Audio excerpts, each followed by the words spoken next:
Hey, what's up, y'all? Silent Alonzo here. I just want to talk about some Dogelon Mars. Now, I don't have any numbers today. I don't have any stats or anything like that. I really didn't have access to my phone, and all I could do while I was driving on my commute was listen to the Dogelon Warriors, Dogelon Space on Twitter. And I'm going to tell you, if you haven't heard it, go check it out. They had David Goebel and Sergio Ruiz on there, so it is amazing. If you don't know who they are David Goebel is the CEO of the Methuselah Foundation. So that is something you should look into. It is amazing, and it is 2 hours long. I've got a long commute, but you know what, you could speed it up like 1.5 times speed, and you can catch all that information just a tad bit faster. But it is definitely worth checking it out. So let me go over some of the things that did pop up on there and that I can remember. I took a little bit of notes. I stopped and fueled up, and let me write down what I could remember. So this is basically going to be a freestyle. Look, David Goebel basically said, look, don't refer to Dogelon Mars as a meme coin anymore, okay? Because it gets kind of watered down with other coins that are out there.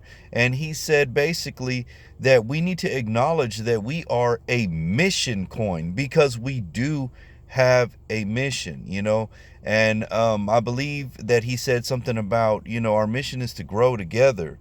All right. But honestly, I really wish that we would have pressed for perhaps a sentence or maybe a paragraph of what our mission is from their perspective, right? But I'm gonna chime in, and I'm just gonna tell you what I think it is, right? And maybe as we move forward, we could sharpen this and actually have a paragraph or a sentence that the community um, believes encompasses our mission. All right. But this is what I think. You know, Dogelon Mars itself on the website says that it is an interplanetary token. Now, some people hear that and they're like, man, that's too far fetched. There's no way. Look, David Goebel said that NASA basically has plans to have a person on Mars by 2030. We're in 2022. 2030. That's not far-fetched. It's right around the corner. Okay? So, that's part of the mission there, right? To have an interplanetary currency, something that can be used as currency. I mean, that's gonna be a big deal. Now, let's get into the deep space food challenge. All right, we're actually involved with that through Methuselah, because they're performing all types of cutting edge science, and um, you know one of those things is going to be the Deep Space Food Challenge, which they were saying that they're in the second phase now. The other one is, well, let me go back to the Deep Space Food Challenge. Why is that significant? Hey, because you're going to need food up there. You're going to need this. It's not going to be regular food from down here. You need to create something that can last and provide the nutrients that these travelers are going to need in as early as 2030. Okay. And then you have longevity, the longevity research. You know they don't only want to extend the human lifespan, they also want to improve the quality of life in those aging years. And one of the things that he brought up in this space is basically that we all get to a certain age and we start seeing, the generation before us, start having these complications and start breaking down and everything like that. And, this is just something that we all have to go through, but that, you end up becoming a gold mine for, the medical industry, because they can just sell you all these treatments, and that there's not really any cures that are on the market. And, when you look into that, they want to boost the quality of life, and they're doing that, through extherma with organs. They're doing it with the oh my gosh, Leucadia, is that what it's called? The Leucadia therapeutics. They're I believe that they're doing something with Alzheimer's, that they're helping cure that. And then they're also dealing with they invested in a company that also is showing how to regenerate nerve tissue. I mean, this is cutting edge science. This is an actual mission, you know.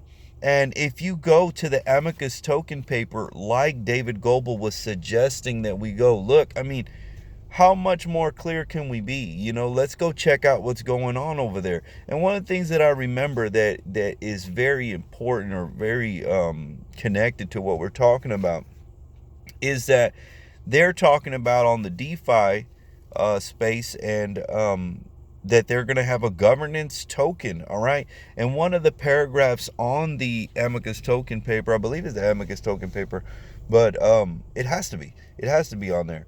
But what it said was that holders of this governance token would be able to vote to see which scientific research they would want to help fund. Okay, so that is a big deal. That is a big deal, because in our mission, with our mission coin, we can decide what scientific research is important enough for our community, to come in solidarity on, and select it to be the next company that we invest in. And from an investor's perspective,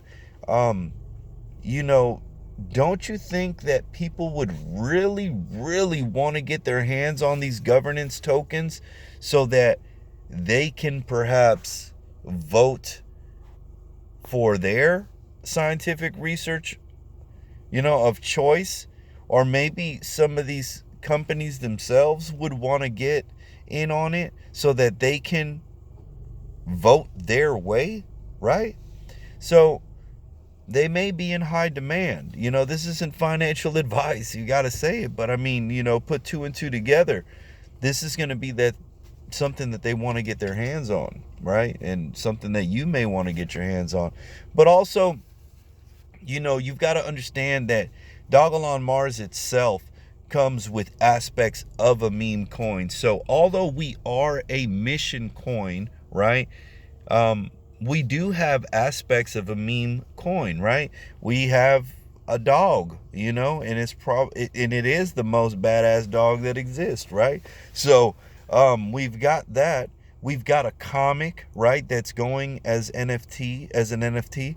And we've got an awesome community behind it. Okay, so why was this created like this? Why is it a mission token with a meme token style community behind it? Look, and every time I ask myself this question, I always go back to something that David Goebel said in the first AMA, all right, or the first one that I'm aware of, okay, the one that was in the beginning of last year. And he said that he wanted to have a symbiotic relationship with the Dogelon Mars community, a symbiotic relationship. That means that we need each other to survive. So why would you need a community, right, when you already have this mission, all right, this mission of all of this scientific breakthroughs and all of this stuff? And you piece that together with something else that he said, that basically he wants us to look into the science. Now, when the community starts looking into this science, they start learning, and they start realizing the importance of these scientific investments and breakthroughs. And now you start wanting to fund certain things and start being part of certain things, right? But it also sheds light to it, and it allows other people to become aware of it, because as a community, 10 people can get this so far, right? 100 people can get it so far. How many holders do we have? 127,000. Look at how far we could take this. We could take this far and wide and make people so aware of all of these scientific breakthroughs and this scientific research and all of the missions that we have. And together we will have, and we do have, that symbiotic relationship to where we need to have these missions fulfilled as investors so that we can see that growth. And like he said, make a bundle, right?